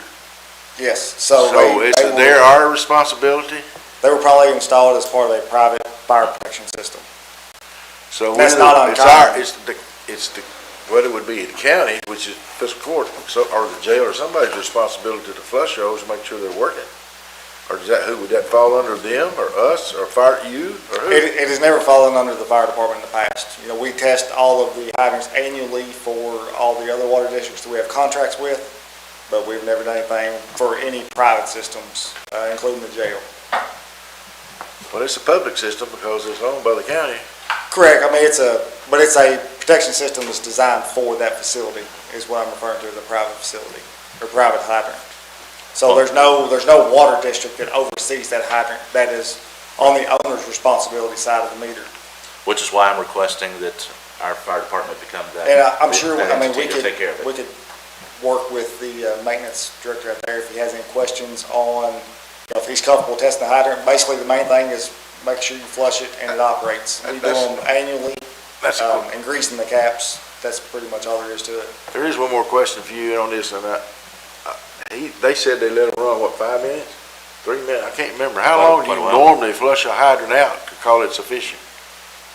It depends on, there's multiple factors. There's the size of the line, there's, what type of hydrant it is as far as the size of the hydrant. You want to just basically flush it, make sure that you have clean, clear water coming through it. So that's not you don't worry about doing it 10 minutes or 5 minutes, it's whenever you think it's done. Typically, as long as it flushes, I can go back and double check to see if there's any specific standards on a private hydrant system or anything. I'm not sure what size line is run over there. I assume it's a minimum of a 6 inch. I have no idea. And I think that's what the mechanical company had told them, basically. There's no magic number. Yeah, it's just, when it you starts just running flush clear, it, and mainly shut you're it just off. testing the operation of it. Yeah. You can, we test them to get our flows per gallons per minute, phallic gallons per minute for all our hydrants, so we can chart that for our response, but, there's nothing that the jail. So it's a gallon per minute response regardless. There's not a requirement. There may have been when that system was put in, but that's many years old. We just test it for our records, so we know if this hydrant flows this much and this one flows this much, it may be worth an extra half-mile drive to get through this really good hydrant. Thank you, Chief. Couple of things, Judge, if I can. Under KRS 441-105, there's a clause that talks about asking the jailer to submit quarterly reports to the fiscal court, and it specifically states concerning the physical condition of the jail, the number of jail personnel needs, and other matters requested by the court. Given that other matters that the court is creating, and in our last meeting, we discussed fully defining that and setting a schedule to give to the jailer or the acting jailer that is the request of this body. So into sort of an attempt to create a standard operating procedure, if you will, I just wanted to ask the members of this body if you have any items that are specific that you would like to see quarterly answered from the jail, if we could submit those maybe to the judge or Jack for us to have at our next fiscal or jail task force to create a standard You said that's reporting KRS period. though? Have you looked on the jailer's website at all? Because if that would be a standard KRS, you would think there would be a template out there of some kind that's required. I've not seen anything in any of my research. Okay. And I know I asked the jailer previously about this, if he Yeah. could get some things. So I'm kind of imagining, given the budget cycle that we have a January, April, October, and July and October 1st report to this court, which might include things like requests about raises and promotions, which might also include the jail population and the terms, the length of stays, whether they've already been arraigned or facing conviction or whatever else we might want to include. So, I'm asking you all to come up with a listing to put together, and we'll create a standard report that we would like to see every month out of the jail in the future, so. Who would we send it to? Jack, would that be okay I to would send say- to I you? would send it to Jack and we can compile it. That'd be fine. And honestly, Ron would probably be a good person to input on that as far as they see all the data. I mean, he might say you need X, Y, and Z. I mean, but he's there to help, so. Yeah. Yeah. And we discussed it in our task force Yeah. about bringing that up, so. Final thing on the jail before I switch over, I believe, is we have a 3C health contract that's coming up for renewal in June, and the word from Mr. White in our task force the other day was that the current company told us we maybe should look at a bid situation, or we may want to consider a bid. So I'm wondering if we can have that contract submitted again, maybe to the whole court, the current contract, and we can have questions ready to give some depth and some review at our next task I force meeting. remember him talking about how happy he was with them, and I guess talking to them. The one thing I remember, and I'm just questioning now, that I remember as far as bidding, and Squire Dykes has brought this up, is health, mental health. Because they told us in that meeting that we would probably do better covering that ourselves. So. Well, all they're doing is handing out medication. Yeah, right. And so, but they were very That's the open only about it, and they goal. said, you might do better just Yeah. taking care of this on your Yeah. own. So I think it's probably warrant of another meeting with them. Well, and why I'm saying, if there's any concerns that are folks outside of the task force, perhaps, let's Yeah. compile them, and let's talk about Yeah. how we can do that, because that's coming up fairly quick. If we're going to go to bid, then we should be talking about that next month, right? About before budget time, and what that's going to be, and what missing services there are perhaps that some of us want to see, so. That's all for the jail. I have a couple more if you want me to keep rolling, or if anyone else has anything. Andrew, I sent Andrew a couple of photos, if he wouldn't mind to put up. I wanted to bring your all's attention to a problem area that I see that I'm concerned about, just liability for the court and future access of this. So this is Benson Valley, the county-owned boat ramp there that we were able to have developed out of a federal grant in partnership with Kentucky Department of Fish and Wildlife years ago, right? So every time it floods, every spring, this was yesterday that I went out and took some photographs, we put this little barricade across. Go back, Andrew, that's a different one. We put this barricade across, and it concerns me we don't have any fences or anything else up. Back last spring, we had an adjoining property who I was concerned was on our property cutting trees and doing some other debris removal, burning some things that I felt like was on our property. So I kind of brought it up at that point. So I'm just asking if we can maybe consider surveying our property again, because I'm sure that old pins and things have probably washed away or been disturbed in years past. And I would really like us to consider putting some kind of more secure gate across that when flooding problems arise, and fencing around the property as well. Road Department put a couple posts there and a chain across there. It'd make it look a lot more attractive to put maybe a black rail fence. As far as that complaint that came in last year with that guy next door, we did go down there and had the surveyor find the pin. He was over a little bit, but then fixed what he did, but it was very cordial. He didn't mean to be. Well, I know we had a vehicle that was, I believe, stranded there last year in some of the spring and got flooded out. They left it, it was there, it says it's not supposed to be there overnight, but still yet, these things happen, and I'm just concerned about the liability of that. And Andrew, if we can have the next photo too, this is Snow Hill, and I've always been concerned about the same thing. This was also yesterday, so you can see the difference in the water levels. But a couple of years ago, we had a swiftwater rescue there that we just about lost those folks. We got them just in the nick of time as the car went down the stream. So this shows on all of our maps that it's a legal right-of-way through the stream.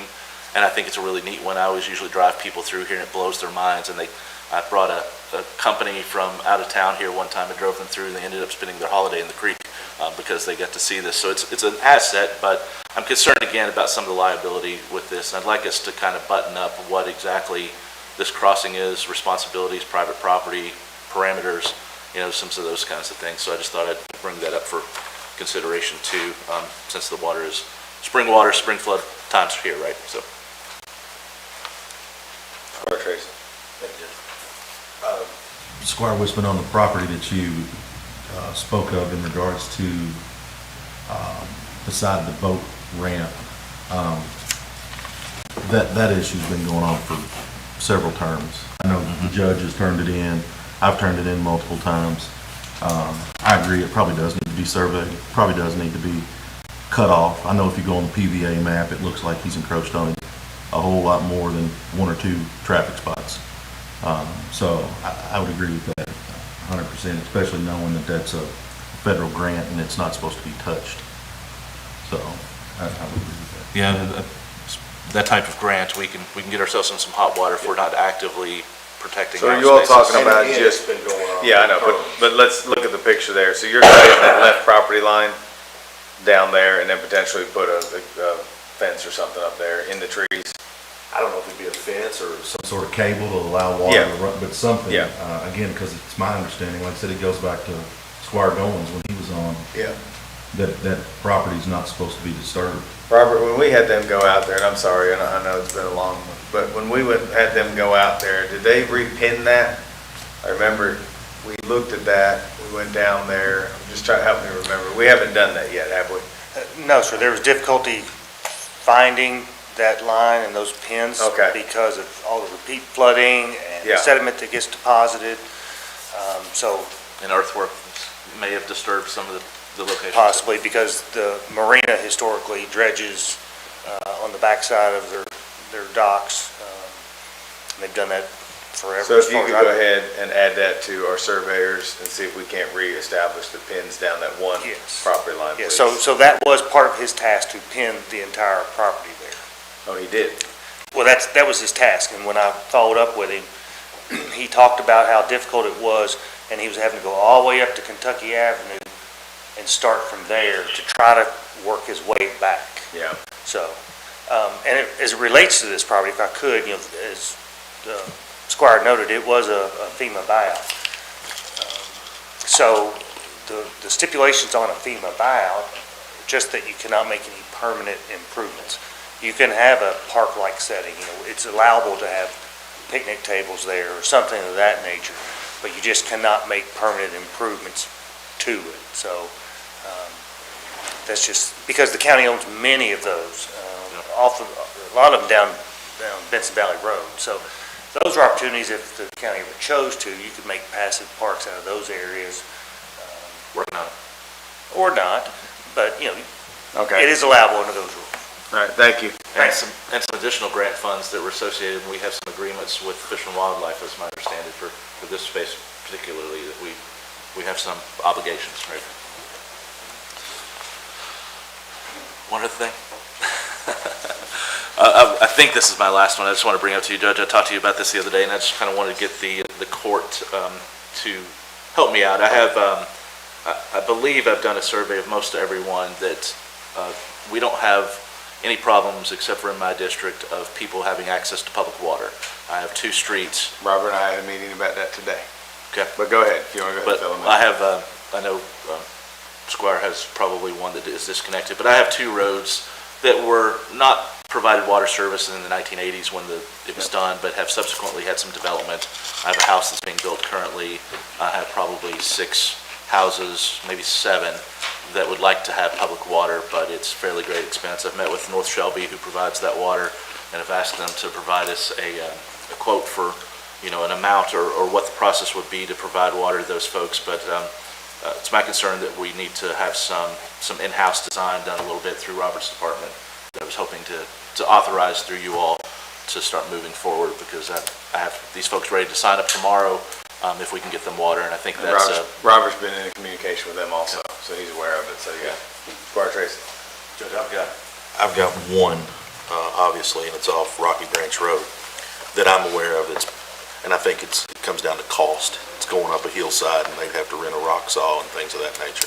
I don't know if that would fall under that umbrella, but if it would, There's some funding right now through the state, right, about infrastructure, particularly around water access, so I thought it prime time for us to look at it and try to get that, so. We are. All right, Squire Sebastian. Well, thank you, Judge. Would it be possible for the court, I know our community development specialist has done just a masterful job of submitting grant applications since she's been here. Would it be possible for her to, put a list together just to share with the court what grants we've received out of that work? Yep. Just so the court has an understanding of, yes, we've received something to buy, equipment, so that it's just helpful for everybody and they're mindful of the things that I we've think it's received. a great idea, and I think she'd be happy to do it. I think would be a good thing for all of Yeah. us to understand, because she's working really She hard. is, she's doing a great job. I have a question about, we had talked last year about reviewing a number of the contracts and that we have with the county, because some of them are back from the 90s, and that's been pointed out to us in meetings repeatedly, so just checking the status of that. So I just don't want to let that go by the wayside.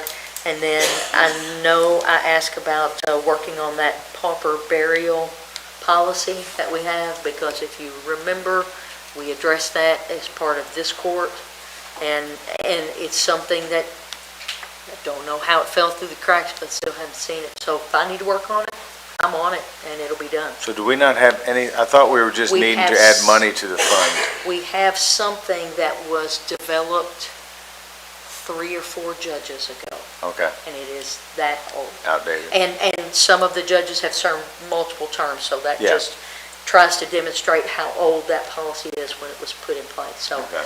I don't mind working on that, if that's the direction we want to go in, and you'll have something. If you would like to, I I'm think on that it, would be, if and everybody's that okay way with it'll that. be done. Yep, Thank you. thank you. Squire Tracy. Can I give us an update? Yes, If you don't care. absolutely. And I talked to them, and they're gung ho, and, yeah. I know they'll be presenting here before too long. Talked to Kimberly about coming down, give us kind of an update of where they're at and stuff, yes. Thank you. Yeah, no, absolutely, that's good. She was happy to come and do it, that'll be fine, yeah, 28, that'd be great. Thank you. No, thank you. Squire Blackburn. Robert, would you mind just giving a tiny update about where we're at with the comp plan? Yes, thank you so much. So, in terms of committees, the advisory committee has blessed chapters 1 and 2 of the document. They meet again March the 6th. We will be going over chapters 3 and 4. That would leave 5 and 6 still outstanding. At the March Planning Commission meeting, which is the second Thursday of March, on the agenda will be the goals and policies that have been blessed by the advisory committee. So that's a very large step forward. And are those on the Distilled Together website right now? Yes, they are. So they're out there for the public to see. Everybody can go to the Distilled Together and see what's been drafted up to this point. Yes, and so the Planning Commission will hold a public hearing to consider those goals and policies, and of course, anyone in the public has the opportunity to come and provide testimony on that portion of the document. The steering committee has met twice in the last 2 weeks, I believe. They have agreed amongst themselves that basically an executive summary or report will be presented to the Planning Commission as it relates to the goals and policies, just showing that, it went from the advisory committee to the steering committee on to the Planning Commission, so that shows that the committees are receiving and reviewing all documents before it comes to the Planning Commission and ultimately to the legislative bodies. So we are, last week, the Planning Commission approved change order number 1 to the consultant's contract. It was a net zero change order in the amount of $15,000. Exhibit A of that contract is for the update of the comprehensive plan. It has gone over as a result of additional revisions unanticipated, as well as some additional public outreach. And so the consultant recommended and was comfortable with asking for $15,000 to come out of Exhibit B of the contract, which is the rewrite of the development regs, and transfer that over to the comprehensive plan. And so that was approved unanimously at at the Planning Commission. So the steering committee's goal is to wrap this process up by June the 30th, that the county treasurer and the city finance director would be extremely pleased if we could do that. So that's just a target goal. Doesn't mean if we go longer that there's a problem, but we like to try to help those folks out if we can, so. Thanks so much. Yes, sir, thank you. So Robert, you intend, last time you gave us an update, you said something about, you were thinking it was going to take even longer than that. There was a couple more delays. So you think we're back on track for June 30th? Fingers crossed we are.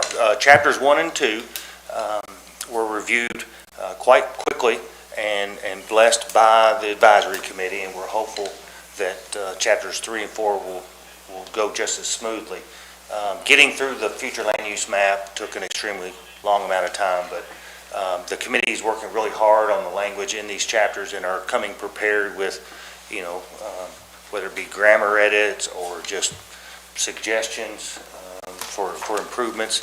At the last advisory committee meeting, there were some changes that everyone agreed to that actually took out unnecessary language. It just got too wordy. So I applaud the members of that committee, and they're truly, rolling their sleeves up and going through that document in its entirety. So I think we're at a good pace now, I think.